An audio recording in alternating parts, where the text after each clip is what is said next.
언더찐윤은 차기 대표로 누구를 밀까? 언더찐윤도 20-30명에 달한다.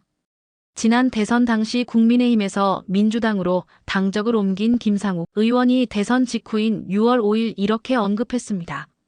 국민의힘 내 친윤계 의원이 5-60명에 달하는데 그중에는 언론에 노출되지 않는 언더찐윤도 있다는 겁니다.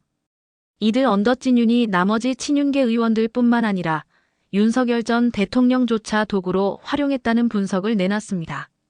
그 핵심에서 언더찐윤과의 싸움이 빠질 수 없다. 동아일보 김승연 논설위원은 7월 7일 국민의힘 혁신 언더찐윤과의 싸움이다라는 주제의 칼럼을 공개했습니다.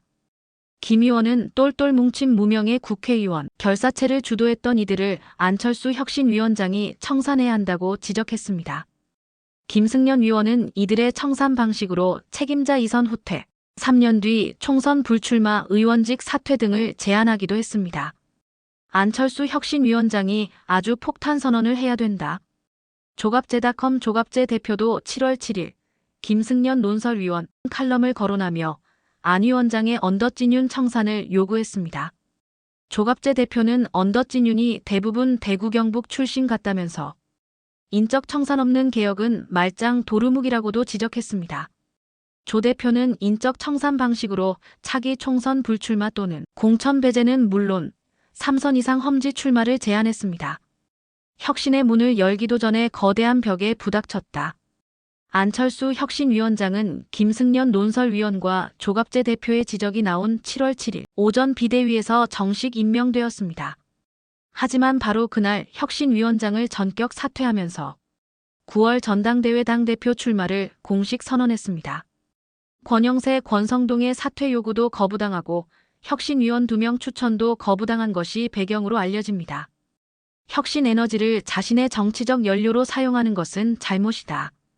안철수 전 혁신위원장이 최소한의 쇄신 대상으로 거론한 권성동 전 원내대표는 곧바로 반격에 나섰습니다. 안 위원장이 내정 상태에서 자신을 찾아와 전당대회 출마 계획이 전혀 없다고 밝힌 사실도 공개했습니다. 안 의원 주변에서 한동훈 전 대표 출마 가능성이 낮다는 기대를 심어주며 욕심을 자극했을 것이라고도 지적했습니다. 탄핵 이후 언더로 숨은 자들. 김상욱 의원은 언더찐윤을 언론에 노출되지 않는 대구, 경북, 부산, 경남, 강원 등의 3선으로 거론했습니다. 하지만 언더찐윤이 언론에 노출되지 않은 기간은 스스로 노출을 꺼린 탄핵과 대선 국면에 불과합니다. 그들이 가장 활발하게 움직였던 시기는 2024년 총선 기간이었고 당시 언론 노출이 많았던 바 있습니다. 한동훈 당시 비대위원장과 공천 갈등을 벌이며 새과시를 했고 그 결과 살아남은 자들이기 때문입니다.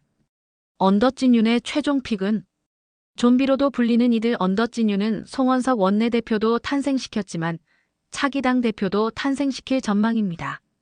지난 대선 과정에서 일단 김문수를 올린 뒤 한덕수로 교체하려 했던 이들은 누구를 당대표로 선택할까요? 일단 윤 대통령이 싫어하는 한동훈은 절대 아니라는 분석입니다. 고집 센 김문수도 아니라는 분석입니다. 안철수도 별로여서 혁신위원장으로 빼려고 했던 것이라고 본다면 남는 인물은 나경원 정도에 불과합니다. 또는 조금 젊은 정치인 중에서 말을 잘 들을 만한 인물을 내세울 수도 있을 것이란 관측입니다. 감사합니다. 구독과 좋아요도 부탁드립니다.